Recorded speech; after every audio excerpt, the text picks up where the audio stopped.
కాలంలో ఎంటర్టైనింగ్ సినిమాలకు care of address గా ఎదిగిన అల్లరి నరేష్ హీరోగా, ప్రముఖ నిర్మాత అనిల్ సుంకర దర్శకుడిగా పరిచయమవుతూ రూపొందించిన చిత్రం యాక్షన్. భారతదేశపు తొలి కామెడీ 3D మూవీగా తెరకెక్కిన ఈ చిత్రం జూన్ 21న ప్రేక్షకుల ముందుకొచ్చింది. మరి ఈ 3 డైమెన్షన్ మూవీలో ఎంటర్టైనింగ్ డైమెన్షన్ ఎలా ఉందో చూద్దాం. బాలవర్ధన్, పురుషోత్తం, అజయ్, శివ అంటే అల్లరి నరేష్, రాజు సుందరం, శ్యామ్, వైభవ్ ఈ నలుగురు బాల్య స్నేహితులు. శివకు పెళ్లి కుదరడంతో బ్యాచిలర్ పార్టీ చేసుకోవడానికి గోవా వెళతారు.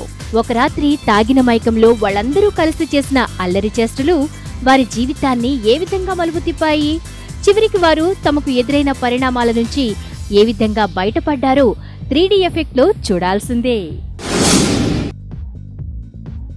అల్లరి నరేష్ కామెడీ టైమింగ్ గురించి ప్రత్యేకంగా చెప్పుకోవాల్సిందేముంది. తనదైన శైలిలో తన పాత్రను రక్తి కట్టించాడు. అల్లరి నరేష్ తో పాటు రాజు సుందరం జతకట్టడంతో సినిమాలో ఎంటర్టైన్మెంట్ కు ఎక్కడా లోట్లేదు. నీలం ఉపాధ్యాయ, స్నేహ ఉల్లాళ్లు తమ నడుమ అందాలతో ప్రేక్షకుణ్ణి ఆహ్లాదపరిచారు. అలాగే ఎంఎస్ నారాయణ చేసిన కామెడీ సీన్స్ పర్వాలేదనిపించేలా ఉన్నాయి. స్వాతి ముత్యపు జల్లులలో పాట చిత్రీకరణ అదరహో అనే రేంజ్ లో ఉంది. బప్పి, బప్పాలహరి అందించిన సంగీతం వినసొంపుగా ఉంది. నిర్మాణ విలువలు చాలా రిచ్ గా ఉన్నాయి. సినిమాలో సెకండ్ హాఫ్ మొత్తం ఆంగ్ల చిత్రం హ్యాంగ్ ఓవర్ ను పోలి ఉండడం గమనార్హం. బ్రహ్మానందం, సుదీప్ లను సరిగా ఉపయోగించుకోలేకపోయారు. పులితో చేసిన కామెడీ సన్నివేశాలు అంతగా పండలేదు. ఇక సినిమాలో పువ్వులు, పండ్లు, రాళ్లు తప్ప 3D ఎఫెక్ట్ లో చూడ్డానికి ఏమీ లేవు.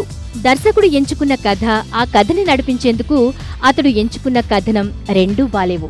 దర్శకుడు సినిమా విజువల్స్ పై చూపిన శ్రద్ధ కథనంపై చూపి ఉంటే బాగుండేది. మొత్తానికి కటింగ్ ఎక్కువ, కంటెంట్ తక్కువ ఉన్న ఈ ఓవర్ యాక్షన్ ను భరించడం కొంచెం కష్టమే. రాజశ్రీ తెలుగు ఇస్తున్న రేటింగ్స్ 2.5 స్టార్స్. రాజశ్రీ తెలుగు నుండి ఈ రివ్యూ అందిస్తున్నది ధీరజ్. మరిన్ని అప్డేట్స్ కోసం సబ్స్క్రైబ్ చేసుకోండి మీ రాజశ్రీ తెలుగు.